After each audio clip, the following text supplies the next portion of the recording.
Bienvenue. Aujourd'hui, on se penche sur le spa gonflable Intex Pure Spa Sahara, le modèle 6 places. Exactement. On a compilé pas mal de choses, hein.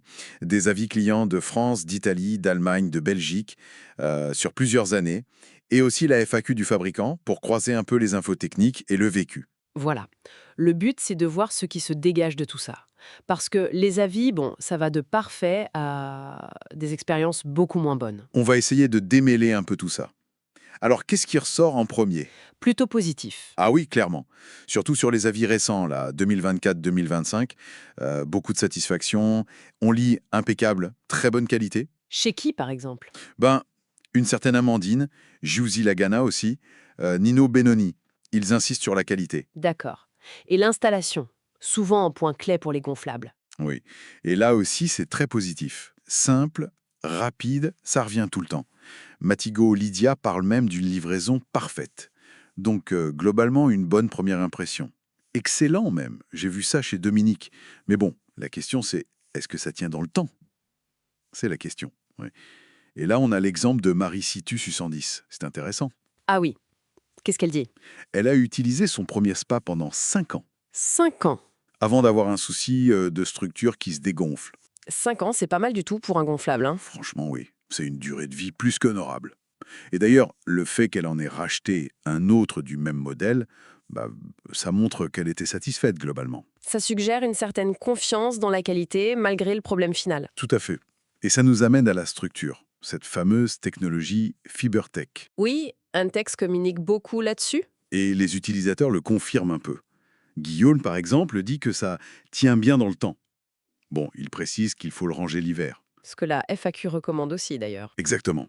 Cette structure FiberTech, c'est des milliers de fibres polyester à l'intérieur. Ça donne une rigidité assez bluffante pour un gonflable. Au point qu'on peut s'asseoir sur le bord. C'est ça. Sans que ça s'affaisse comme une simple bouée. C'est un détail, mais ça change l'expérience. Ça la rapproche un peu d'un spa en dur, quoi. Et cette rigidité, ça aide peut-être pour l'installation facile dont tout le monde parle? Probablement oui. Moins de 45 minutes, sans outils spécifiques, avec le gonfleur intégré. C'est vraiment un avantage qui revient sans cesse. On déballe, on branche, ça gonfle, et voilà. Simple et efficace. Et le confort une fois dedans. Le confort suit, apparemment. Le fond est en mousse, il y a un tapis de sol thermique qui est fourni, Ah oui, ça c'est bien. et les 140 diffuseurs à bulles. La plupart des retours les trouvent agréables. Et le chauffage, il est performant. Ça a l'air, on a un exemple de 20 degrés à 33 degrés en 5 heures. C'est plutôt correct.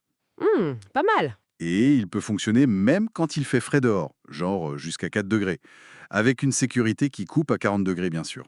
Ok, donc beaucoup de points positifs, mais il doit bien y avoir des couacs, non? Oui, et il y en a un qui est assez marquant. C'est l'expérience de Shani Gordon en mai 2025. Ah, qu'est-ce qui s'est passé? Ben, elle raconte avoir reçu un produit abîmé, sale, rayé. L'autocollant de la marque se décollait, le testeur d'eau était périmé. Oula, ça ressemble pas à un produit neuf, ça. C'est la question qu'elle soulève, oui. Est-ce que c'était un retour client, un produit reconditionné vendu comme neuf? C'est troublant.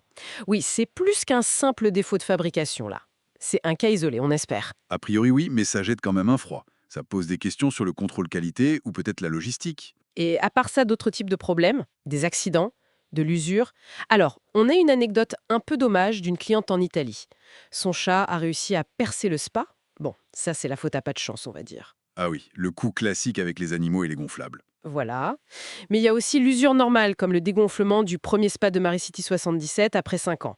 Et d'ailleurs, la FAQ elle-même mentionne que certains clients rapportent une tendance au dégonflement avec le temps. D'accord, donc une usure possible à long terme, c'est à prévoir. Et le bruit, les bulles, ça fait du bruit, non? Alors là, les avis sont partagés. C'est subjectif, hein. Certains trouvent ça bruyant. Oui, un peu. D'autres disent que c'est acceptable, ou que c'est surtout les bulles qui font du bruit, mais qu'en mode filtration ou chauffage seul, c'est très silencieux. Ok, ça dépend des sensibilités de chacun, quoi. C'est ça. Rapidement, les caractéristiques techniques pour résumer, diamètre 2,16 m, hauteur 71 cm, capacité 6 personnes officiellement. Oui, même si Guillaume, l'utilisateur qu'on a cité, suggérait que c'est plutôt idéal pour 3 adultes si on veut être à l'aise. Logique. Et livré avec les accessoires de base. Sac de rangement, diffuseur de produits, tapis de sol et 2 cartouches de filtration pour démarrer. Et si on compare vite fait à un spa traditionnel, En dur? L'avantage évident, c'est le prix, bien sûr. Beaucoup plus accessible. Et la portabilité, l'installation hyper simple. Et la solidité, grâce au FiberTech, essaie de combler un peu l'écart. Voilà, c'est l'idée. C'est plus solide qu'un simple liner de piscine gonflable. Bon, alors si on fait le bilan de tout ça, Globalement, une réputation très positive pour ce pur Spa Sahara. La qualité perçue, le confort, la facilité d'utilisation sont vraiment mis en avant et semblent conformes à ce qu'annonce Intex. mais il faut garder en tête les potentiels problèmes. Oui, les incidents isolés mais préoccupants, comme celui de Shani Gordon, ça interroge. L'usure possible après plusieurs années, notamment le dégonflement. Et l'importance de l'entretien. Surtout le rangement l'hiver, pour le faire durer. Absolument. C'est crucial pour la longévité. Et ça nous amène peut-être à une dernière réflexion. Cette cohabitation entre une satisfaction générale, parfois sur plusieurs années, et ces pépins ponctuels, mais quand même sérieux. Hmm. Qu'est-ce que ça dit? Est-ce que c'est juste la loterie du contrôle qualité? Ou est-ce qu'il y a peut-être un souci avec des produits non neufs qui circulent sur le marché et qui faussent un peu la donne? C'est une bonne question, hein. Ça dépasse le simple test du produit, ça touche à la distribution, au reconditionnement peut-être. Intéressant comme point final.